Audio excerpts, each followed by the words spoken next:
अस्सलामुअलैकुम मेरी YouTube family, कैसे हैं आप सब। आज मैं रूबी कराची फूड में बहुत ही यम्मी डिश लेकर आई हूँ, रेस्टोरेंट स्टाइल दाल माश की, जो कि बहुत ही यम्मी और झटपट से तैयार हो जाती है। बहुत ही मज़ेदार बनती है। अगर हम घर में इतनी अच्छी दाल बनाएं तो हमें रेस्टोरेंट से इतनी महंगी दाल लाने की कोई ज़रूरत नहीं होती है।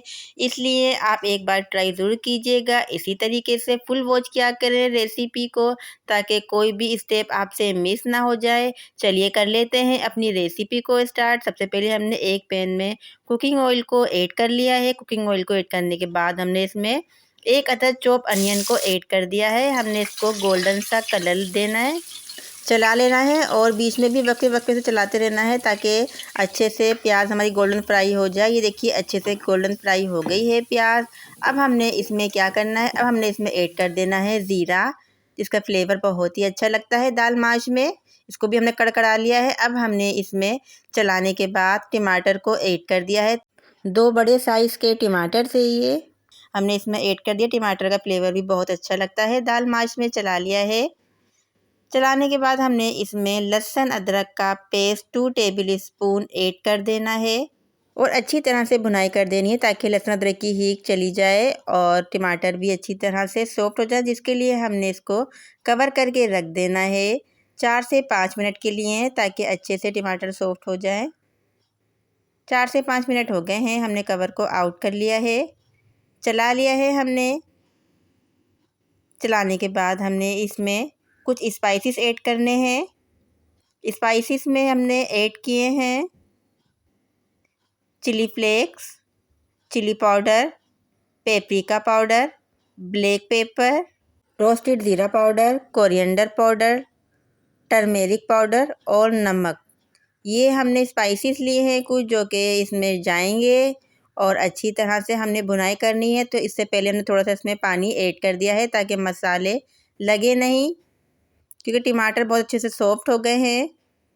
तो हमने इसीलिए इसको बाद में ऐड किया है, ताकि मसाले हमारे लगे नहीं। अच्छी तरह से हमने टमाटर को चम्मच की मदद से प्रेस करके मिक्स कर देना है। बहुत अच्छे से मसाला हमारा तैयार हो रहा है। देखिए कितनी अच्छी तरह से मिक्सिंग हो गई है मसाले की। हल्के हाथ से हमने दबा दबा के स्पून की मदद से प्रेस कर लिया है टमाटर को, और हमने थोड़ी देर के लिए कवर करके रख देना है 4 से 5 मिनट के लिए, ताकि अच्छे से टमाटर तो सॉफ्ट हो ही गए हैं, मसाला भी अच्छी तरह से भुन जाए। ये देखिए 4 से 5 मिनट हो चुके थे। अब हमने चला लिया है। बहुत अच्छी तरह से हमारा मसाला भुन गया है। अब हमने क्या करना है, अब हमने इसमें ऐड कर देना है दाल माश को, जो कि हमने 2 घंटे के लिए सोक करके रख दी थी। बहुत अच्छी तरह से वॉश करने के बाद हमने इसमें ऐड करनी है। देखिए कितनी साइज़ में डबल हो गई है माश की दाल। ऐड करने के बाद हमने अच्छी तरह से चला लेना है, ताकि तमाम मसाले अच्छी तरह से दाल पर कोट हो जाए, और ये स्टेप हमने लाजमी करना है। अभी हमने इसमें कोई भी पानी शामिल नहीं करना है।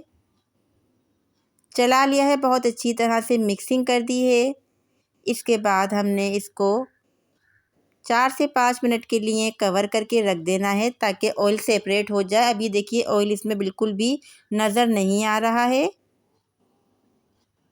कवर कर देंगे 4 से 5 मिनट के लिए, ताकि ऑयल सेपरेट हो जाए। देखिए 5 मिनट हो गए थे पकते हुए। ऑयल देखिए कितने अच्छे से सेपरेट हो गया है। ये स्टेप लाजमी करना है दाल माश में। अभी से देखिए कितने अच्छे से ऑयल सेपरेट हो गया है। चला लिया है, मिक्सिंग कर दी है अच्छी तरह से हमने।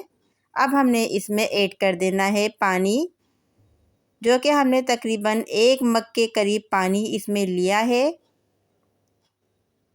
ये देखिए 1 मग हमने इसमें पानी ले लिया है। थोड़ा थोड़ा करके हमने इसमें ऐड कर दिया। जितनी ज़रूरत है हम उतना ही ऐड करेंगे। अब देखते हैं हमारी दाल माश में कितना पानी लगता है।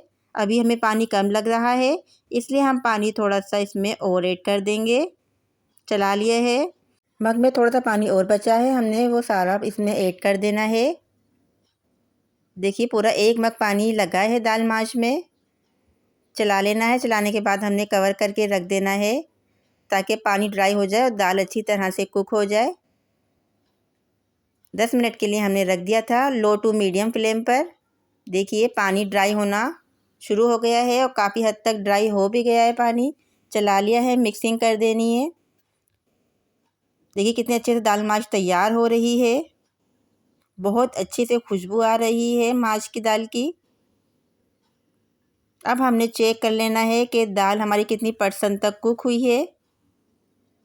ये देखिए तकरीबन 70% तक दाल कुक हो गई है। अभी हम थोड़ी सी बाकी है कुक होना, तो हमने इसको थोड़ी देर के लिए मज़ीद कवर करके रख देना है ताकि फुल कुक हो जाए और फुल डन हो जाए दाल। 4 से 5 मिनट के लिए मज़ीद हमने इसको कवर करके रख दिया था। ये देखिए कितने अच्छे से ऑयल सेपरेट हो गया है और बहुत अच्छे से दाल भी हमारी कुक हो गई है। अब हमने बिल्कुल लास्ट में इसमें ऐड करना है गरम मसाला। ये लाज़मी इसमें यूज़ कीजिएगा क्योंकि इसका फ्लेवर बहुत अच्छा लगता है माश की दाल में। चला लिया है, मिक्सिंग कर दी है अच्छी तरह से। मिक्सिंग कर देने के बाद हमने इसमें हरा धनिया और हरी मिर्चें ऐड कर देनी है, जिसका फ्लेवर और लुक बहुत ही अच्छा लगता है। 4 अदद हमने हरी मिर्चें ली हैं फुल साइज़ की और हमने इसको विदाउट कट किया है, साबुत ही डालनी है। साबुत बहुत अच्छी लगती हैं। हरा धनिया भी हमने अच्छी तरह से वॉश करके इसमें ऐड किया है। अब हमने चला देना है।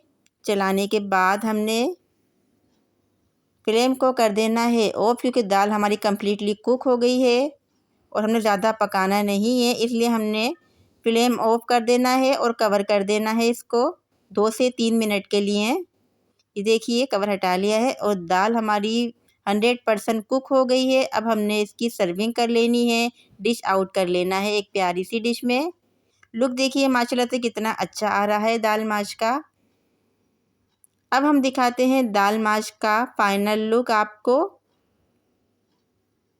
ये देखिए माशाल्लाह सुभान अल्लाह, बहुत ही मज़ेदार सी दाल माश तैयार हुई है। अगर हम घर में ही इतनी अच्छी दाल माश तैयार कर लेंगे तो हमें होटल से इतनी महंगी माश की दाल लाने की ज़रूरत नहीं पड़ेगी। हम इसको चपाती, तंदूर की रोटी, पराठे से या चावल से सर्व कर सकते हैं। सबके साथ ही बहुत यमी लगती है।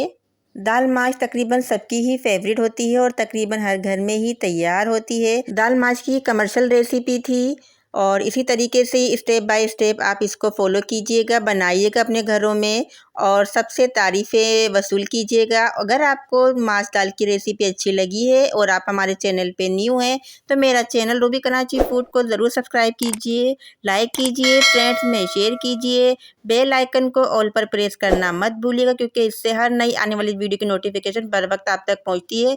दीजिए इजाज़त हमें, अल्लाह हाफिज़।